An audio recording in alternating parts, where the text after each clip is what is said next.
नमस्ते। जरा सोचिए, एक 5000 साल पुरानी किताब और आज की जेन ज़ी की लाइफ, इनका आपस में क्या कनेक्शन हो सकता है? आज हम गीता की बात करेंगे, जो जेन ज़ी के लिए अंदर की शांति पाने के लिए एक वॉरियर्स गाइड की तरह है। इसे ऐसे समझते हैं, हर स्टूडेंट की लाइफ ना एक बैटलफील्ड जैसी ही है। ये आज का कुरुक्षेत्र है, जहां एक तरफ एग्जाम्स का प्रेशर है, करियर की टेंशन है, और दूसरी तरफ सोशल मीडिया का नॉन स्टॉप शोर। तो चलिए सबसे पहले ये समझते हैं कि ये आधुनिक कुरुक्षेत्र यानी आज के एजुकेशन सिस्टम का बैटलफील्ड आखिर दिखता कैसा है। तो इस मॉडर्न बैटलफील्ड के चैलेंजेस क्या हैं? एक तो है डिजिटल सैचुरेशन, मतलब हर तरफ से इंफॉर्मेशन की बम्बार्डमेंट। फिर आता है परफॉर्मेंस ड्रिवन कल्चर, जहां नंबर्स ही सब कुछ बन जाते हैं। इसके साथ आती है आइडेंटिटी की उलझन कि मैं आखिर हूं कौन, और इन सबसे पैदा होती है इमोशनल बेचैनी, कंपैरिजन का ट्रैप, और हाँ, करियर की चिंता तो है ही।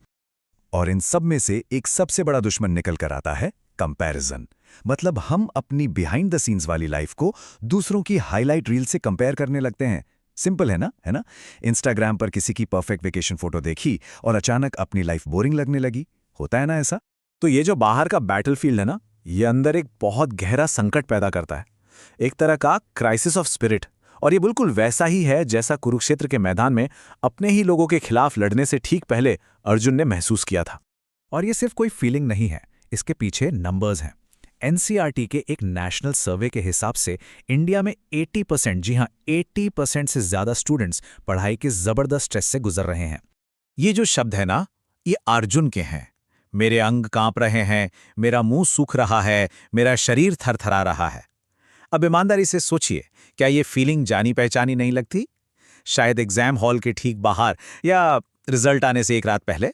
आज के टाइम में इस हालत को एक नाम दिया गया है, डिसीजन पैरालिसिस। मतलब गलत डिसीजन लेने का डर। सही करियर, सही रिलेशनशिप, सही रास्ता, इसका डर इतना हावी हो जाता है कि हम कोई फैसला ही नहीं ले पाते। बिल्कुल उस अर्जुन की तरह जो युद्ध शुरू होने से पहले ही हार मान बैठा था। तो इस पैरालिसिस का इलाज क्या है? यहां पर एंट्री होती है एक मेंटोर की और उनकी टाइमलेस गाइड की। हम बात कर रहे हैं भगवत गीता की, एक लाइफ मैनुअल के रूप में। इसे सिर्फ एक रिलीजियस बुक की तरह नहीं देखना है, ये एक कॉन्वर्सेशन है। एक तरफ है कंफ्यूजन, दूसरी तरफ है क्लैरिटी। एक तरफ डर है तो दूसरी तरफ विजडम। और ये ऐसी बातचीत है जो उन्हीं सवालों का जवाब देती है जो आज का यूथ अपने मन ही मन में पूछ रहा है। और सबसे इंटरेस्टिंग बात पता है क्या है? कृष्ण ने अर्जुन को कोई कमांड नहीं दिया, कोई ऑर्डर नहीं दिया। उन्होंने उसे काउंसिल किया, उसे रास्ता दिखाया। तो क्या लगता है, क्या इस एंशिएंट डायलॉग में हमारी मॉडर्न प्रॉब्लम्स को सॉल्व करने की चाबी छिपी हो सकती है? तो चलिए उस चाबी को ढूंढते हैं, उस आंतरिक टूलकिट को खोलते हैं जो गीता हमें देती है मॉडर्न बैटल्स के लिए एंशिएंट विजडम। इस टूलकिट का सबसे पहला और सबसे पावरफुल टूल है कर्म योग। अब ये क्या है? सिंपल शब्दों में रिजल्ट्स की टेंशन लिए बिना सिर्फ अपने काम पर फोकस करने की आर्ट। आजकल हम इसे कहते हैं ना, trust the process not the result. बस वही है। और ये कॉन्सेप्ट गीता के इस श्लोक में इतनी खूबसूरती से समझाया गया है। तुम्हारा अधिकार सिर्फ कर्म करने में है, उसके फल में कभी नहीं। मतलब अपना बेस्ट एफर्ट दो, पूरी शिद्दत से काम करो, लेकिन रिजल्ट क्या होगा इसकी चिंता छोड़ दो। ये एकेडमिक स्ट्रेस को कम करने का पहला और सबसे इंपॉर्टेंट कदम है। अच्छा, तो इसको एग्जाम्स पर अप्लाई कैसे करें? चलिए ये 4 स्टेप्स देखते हैं। पहला, एक क्लियर इंटेंशन सेट करना है, मैं अपना बेस्ट दूंगा। दूसरा, पूरा फोकस सिर्फ इमीडिएट टास्क पर, फिर चाहे वो एक चैप्टर पढ़ना हो या एक सवाल सॉल्व करना। तीसरा, उस काम को पूरी ईमानदारी से करना। और चौथा, सबसे जरूरी, नतीजे को जाने देना। जैसे ही पेपर सबमिट किया, काम वहीं खत्म हो जाता है। अब आते हैं आइडेंटिटी के क्राइसिस पर। यहां 2 चीजें हैं। एक तरफ है हमारी सोशल मीडिया आइडेंटिटी, जो फॉलोअर्स, ग्रेड्स और फिल्टर्ड फोटोज पर टिकी है, एक झटके में टूट सकती है। और दूसरी तरफ है हमारा ट्रू सेल्फ, जिसे गीता आत्मान कहती है। ये वो इनर आइडेंटिटी है जिसे बाहर की वैलिडेशन से कोई फर्क नहीं पड़ता।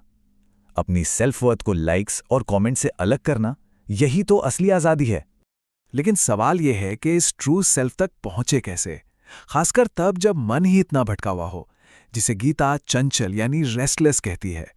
उस मन को कैसे काबू करें जो हर एक नोटिफिकेशन की टिंग पर भाग जाता है? इसके लिए गीता एक कमाल का मेटाफर देती है, इंद्रिय निग्रह, मतलब मास्टरी ऑफ द सेंसेस। जैसे कछुआ खतरा देखते ही अपने सारे लिम्स को अपने शेल के अंदर खींच लेता है, बिल्कुल वैसे ही हम अपने फोकस को बाहर के डिस्ट्रैक्शन से खींचकर अंदर ला सकते हैं। और इसका प्रैक्टिकल तरीका सिंपल है। पढ़ाई के टाइम फोन नोटिफिकेशंस ऑफ कर देना, या सुबह उठते ही फोन चेक करने से पहले बस 10 मिनट शांति से बैठना।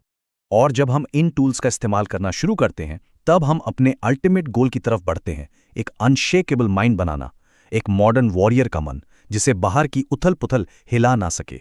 गीता में इस स्टेट के लिए एक शब्द है, स्थित प्रज्ञ, यानी the one with steady wisdom. ये वो इंसान है जो सक्सेस मिलने पर हवा में नहीं उड़ता और फेलियर से टूटकर बिखरता नहीं। वो जिंदगी के हर उतार चढ़ाव में अंदर से शांत रहता है। और आखिर में यही तो असली जीत है जिंदगी के इस बैटलफील्ड पर, इनर स्टेबिलिटी, ग्रेड्स या लाइक्स नहीं। असली हार गिरने में नहीं, बल्कि हार मान लेने में है। ये जो आंतरिक संतुलन है ना, यही सबसे बड़ी अचीवमेंट है। और ये श्लोक इस पूरी बात का सार है। मन ही हमारा दोस्त है और मन ही दुश्मन। इसका मतलब बहुत गहरा है। हमारा अपना मन या तो हमारा सबसे बड़ा एलाय बन सकता है या हमारा सबसे बड़ा दुश्मन।